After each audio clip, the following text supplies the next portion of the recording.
Hey guys, it's Manager Kylie, and for today's video I have actually a school project that I did about gambling and the relationship it has with the NCAA.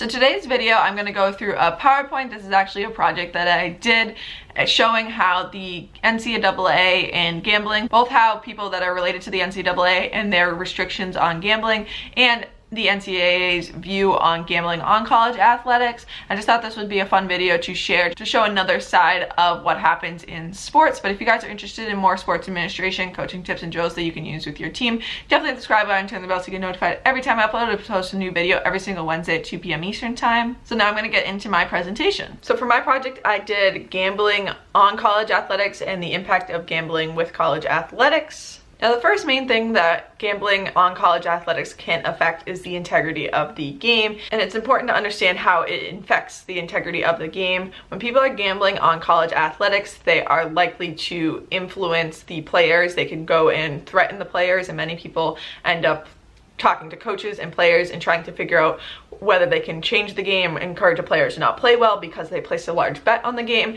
and all of that, which really affects the integrity of the game. It's also important to understand that anybody that's playing in the game isn't allowed to bet on the game. College athletes aren't allowed to bet on the game, coaches, officials.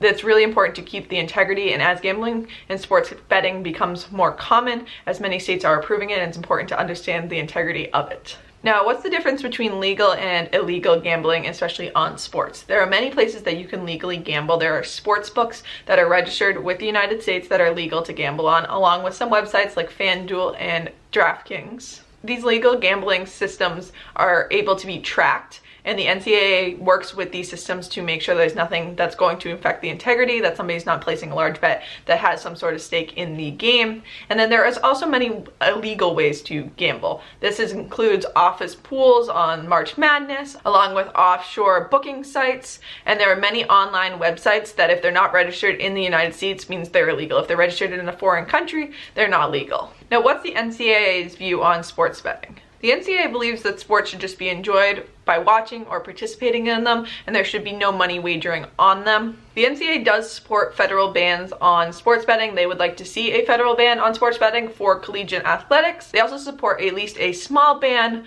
on in-state betting so that people aren't able to bet on in-state events, and even just bans in state legislation to stop gambling on college athletics. Now, for some statistics, these are statistics on March Madness and the amount of illegal betting that actually happens with March Madness. The FBI estimates that around $2.5 billion is gambled illegally during March Madness, and the NCAA is even aware of about 100,000 of illegal pools. These are generally like office pools and bracket pools that are done technically illegally. All those office pools that everybody participates in are done illegally, and there's around $100,000 in revenue that is used in these pools, and these pools are also found to be ways for youth gamblers to get involved. They start young and actually can cause problems later as these people are able to gamble for more money later in their life. Now, college football is a big area that gambling also happens, and there are places to legally bet on college football games. A lot of the sports books in Vegas and a lot of other places. There's also online websites like DraftKings and FanDuel that have very large college football betting areas. It's very common also because of the FBS system. There are many games going on at once, and those bowl teams have lots of fan bases, so there is a lot of betting that happens on those games.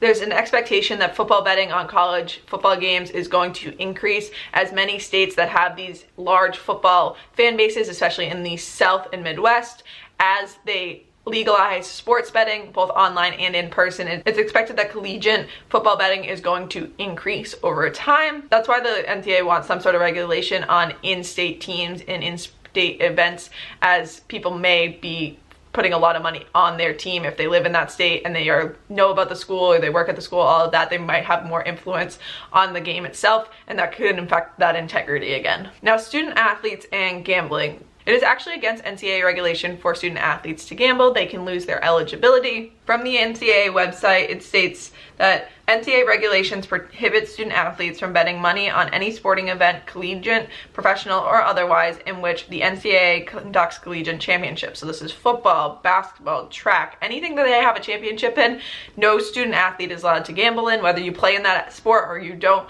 you're not allowed to gamble. Any division, anything, there's no gambling for student athletes, and anything that the NCAA conducts a championship in, if you're found for doing this, it can affect your eligibility. So even though there are these many restrictions and student athletes aren't supposed to be gambling, many still do.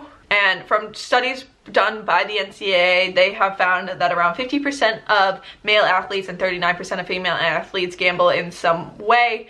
Doesn't just have to be sports gambling, and they have found that around 27% of male athletes do participate in sports gambling. That is 27% of athletes that are breaking NCAA regulations and should lose their eligibility because they are gambling for money on sports, which isn't allowed through NCAA eligibility. A bunch of reasons that this has also increased over time is technology has made it a lot easier for people to gamble, especially students. There's a lot of online websites that students are able to use and gamble on. It's less in-person, small, just with your friends, and now it's turning to large booking sites online. And student athletes are more likely to be gambling on sports as they have an interest in sports, they participate in sports, than other students out of school, which influences this idea that student athletes are more likely to gamble and have the potential chance to lose their eligibility. There are also many mental health effects of gambling. Gambling is addictive. It's just like any drug, anything. It can be addictive and it can hurt people in the long run. It can decrease academic performance, it can decrease athletic performance, and it can also make many people more socially isolated. It's very important that even though it's not talked about as much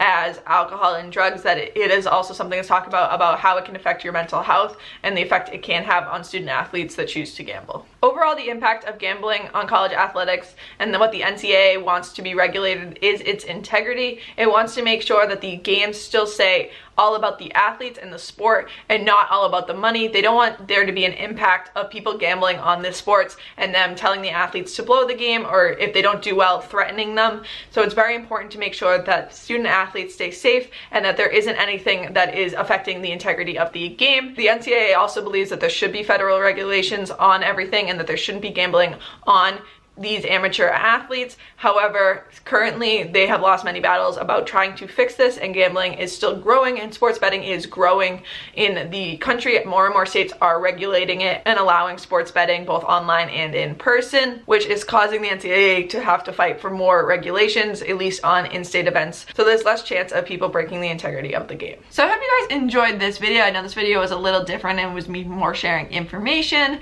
I did this as a project for a class that I did all about the leadership and management of college athletics. I thought this was a fun idea to share with you guys, as this is definitely information that's relevant in the sports world and something that should be talked about more. I just thought I hadn't heard much about it and I thought this would be a fun project to do. But I hope you guys enjoyed watching this video. If you're interested in other videos just like this, definitely let me know in the comments down below. I'd love to give you my input on anything like that. But I hope you guys enjoyed, and I'll see you next Wednesday.